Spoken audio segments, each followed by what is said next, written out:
Halo teman-teman semuanya. Pemazmur dalam Mazmur 118 ayat 29 menuliskan, bersyukurlah kepada Tuhan sebab Dia baik, bahwasanya untuk selama-lamanya kasih setianya. Kita bersyukur karena kasih setia Tuhan selalu dicurahkan atas kita. Kita juga bersyukur atas keindahan ciptaan Tuhan di bumi Indonesia. Kita meyakini semua yang tercipta adalah anugerah Tuhan yang luar biasa. Dalam syukur itulah kita mengawali ibadah kita dengan pujian semua yang tercipta.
Mari kita berdoa. Bapa yang baik, kami bersyukur atas semua yang Tuhan ciptakan, matahari, bulan, bintang, seluruh alam semesta. Kiranya Tuhan, kami semakin bersyukur bahwa Tuhan yang hidup menaungi kami, Tuhan yang hidup peduli atas kami. Pada saat ini juga dengan kuasa Roh-Mu yang kudus, pimpinlah kami dalam merenungkan firman-Mu, sehingga dalam merenungkan firman-Mu kami juga boleh mengalami firman itu di tengah kehidupan kami, menjadi pelaku firman itu. Di dalam nama Tuhan Yesus Kristus kami berdoa. Amin.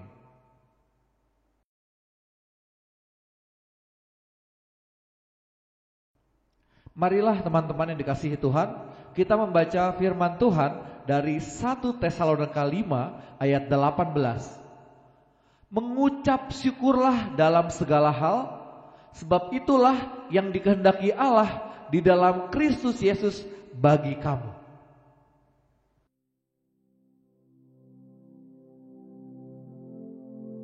Halo teman-teman, apa sih yang membuat kita bisa bersyukur? Setiap kita pasti punya jawaban yang beda-beda. Kita bersyukur karena diberikan anugerah kehidupan dari Tuhan. Kita dapat menikmati udara dan sinar matahari di pagi hari. Kita juga dikenyangkan dengan makanan dan minuman untuk kesehatan kita. Bahkan di tengah situasi pandemi COVID-19 saat ini, kita juga tetap bersyukur karena masih diberikan kesempatan untuk bersekolah dan beribadah secara online. Nah, dalam segala situasi kita harusnya tetap dapat mengucap syukur. Inilah yang dituliskan dalam firman-Nya di 1 Tesalonika 5 ayat 18. Mengucap syukurlah dalam segala hal, sebab itulah yang dikehendaki Allah di dalam Kristus Yesus bagi kamu. Kata segala hal mengingatkan kita bahwa dalam situasi yang tidak mudah sekalipun, termasuk pandemi yang terjadi pada saat ini, kita tetap bisa mengalami kebaikan Tuhan dalam hidup kita. Nah, lalu apa sih yang membuat kita bersyukur sebagai bagian dari bangsa Indonesia?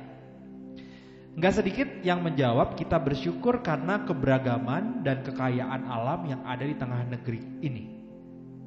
Lalu bagaimana dengan keadaan bangsa kita? Bukankah kita masih mendengar adanya ketidakadilan sosial di tengah bangsa-bangsa kita? Bukankah kita juga masih mendengar adanya korupsi di mana-mana, Bukankah kita juga masih mendengar bagaimana ada oknum-oknum pemerintah yang justru cuek terhadap rakyatnya? Apakah kita semua mampu mensyukuri hal tersebut? Nah, hari ini kita ingin merenungkan sebuah kisah yang ada di balik nyanyian betapa kita tidak bersyukur. Nah, nyanyian ini seringkali dinyanyikan gereja-gereja saat berbicara soal hidup di tengah bangsa Indonesia. Kalau dari syair-syairnya tampak bahwa pencipta lagu ini ada dalam keadaan yang sukacita melihat bangsa Indonesia.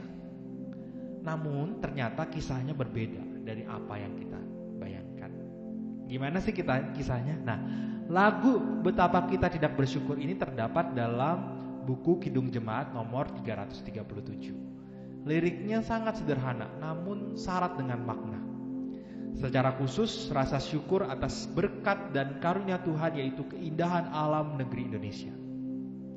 Rangkaian nadanya yang pentatonis pun menjadikannya lekat dengan nuansa Nusantara. Nah, adakah di antara kita yang tahu siapa komponis dari lagu ini? Berulang kali kita menyanyikannya, namun gak banyak yang tahu bahwa sang komponis sebelumnya telah mengubah lagu lain bertema serupa. Bahkan dalam bentuk yang lebih umum, bukan lagu rohani. Sebut saja salah satunya lagu nasional Suburlah Tanah Airku.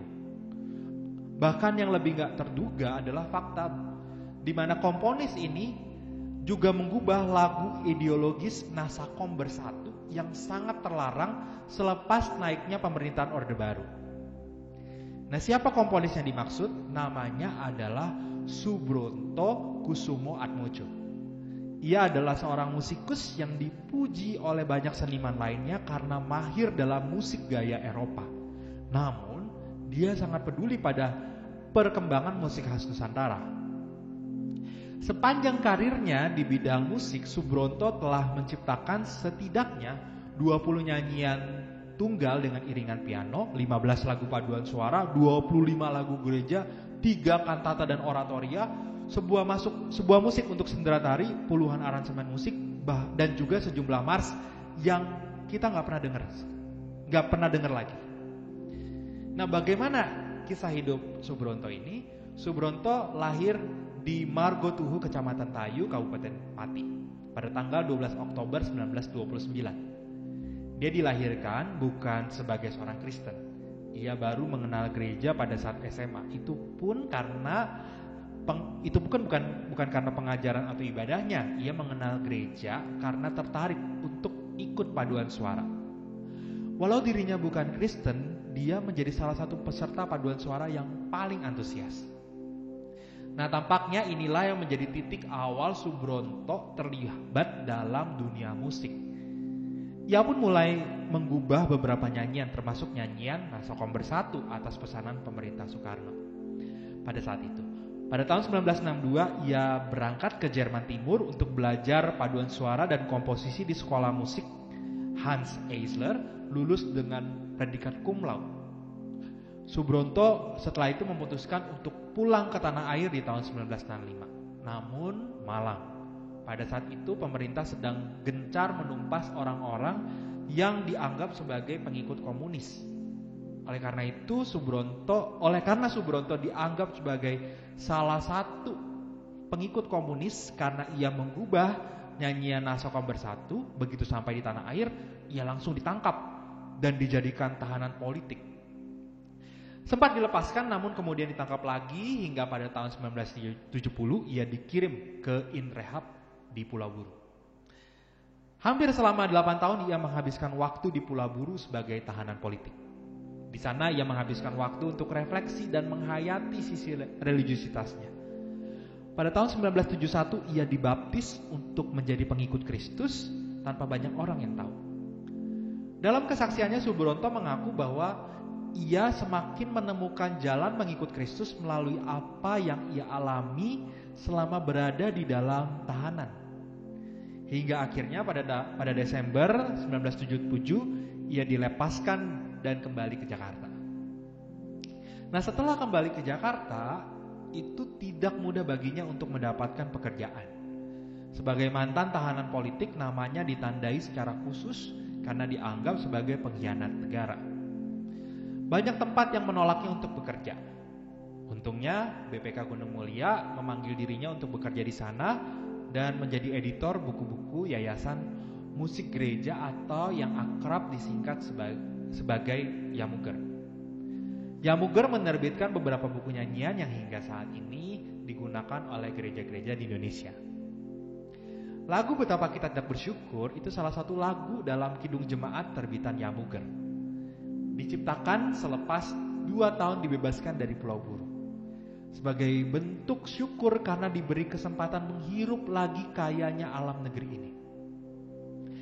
Karena itu kalau kita memperhatikan secara detail lirik lagu ini, kita dapat melihat bagaimana keindahan alam digambarkan dengan sangat jelas dan begitu menakjubkan. Karena memang itulah yang membuat kita bersyukur ada di dalamnya. Dan yang perlu menjadi perhatian kita bersama adalah kemampuan Subronto untuk tetap mengucap syukur atas tanah air dan bangsa Indonesia. Padahal pemerintah pada saat itu sudah bertindak tidak baik kepadanya. Inilah yang patut kita teladani dari seorang Subronto Kusumo Atmojo. Ia bersyukur atas bangsa Indonesia bukan karena Indonesia telah berbuat banyak kebaikan untuk dirinya. Dari kisahnya kita dipanggil untuk mensyukuri keberadaan bangsa Indonesia. Bukan karena bangsa ini telah melakukan sesuatu untuk kita. Mari kita mensyukuri kehadiran bangsa Indonesia karena anugerah Tuhan yang telah diberikan kepada bangsa ini. Maka saat kita berkarya untuk bangsa, landasilah karya itu pada berkat dan anugerah yang telah Allah berikan pada bangsa ini. Dengan keberanian kita untuk berkarya bagi bangsa, sesungguhnya kita sedang merawat kasih setia dan anugerah yang telah Tuhan nyatakan untuk Indonesia ini.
Marilah kita bersatu dalam syafaat kita.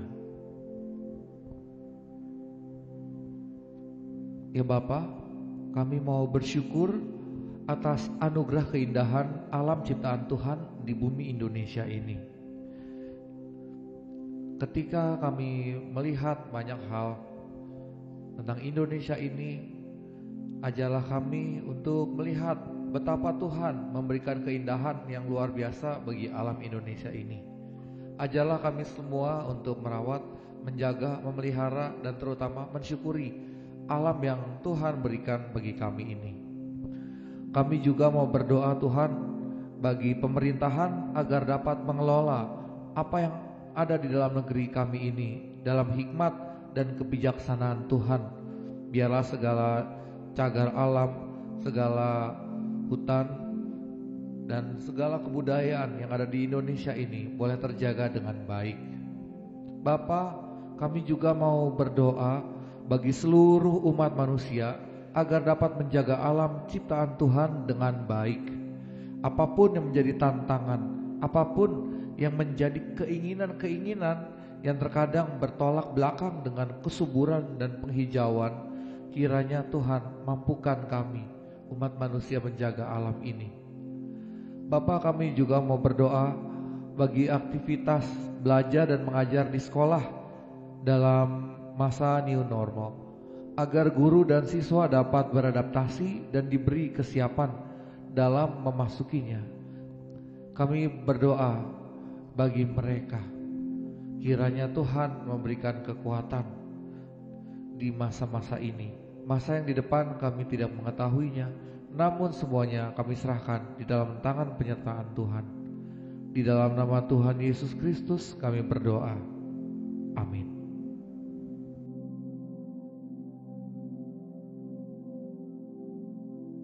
Sungguh kita bersyukur atas anugerah Tuhan melalui bumi pertiwi ini, di mana kita bisa menjadi bagian di dalamnya.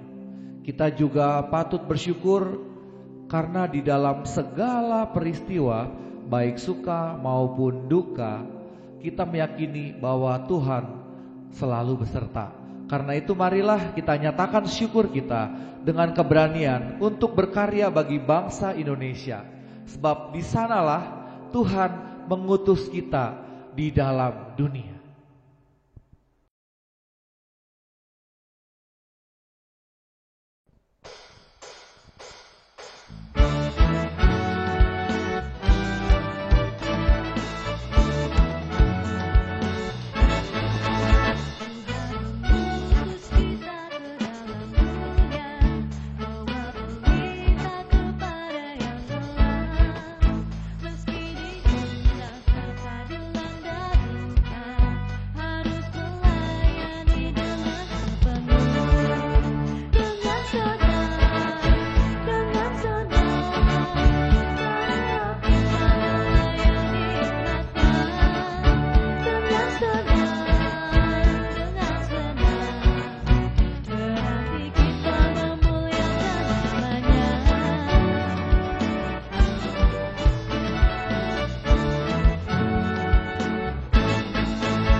Kasih karunia dan damai sejahtera dari Allah, Bapa kita, dan dari Tuhan Yesus Kristus menyertai kita kini dan selama-lamanya.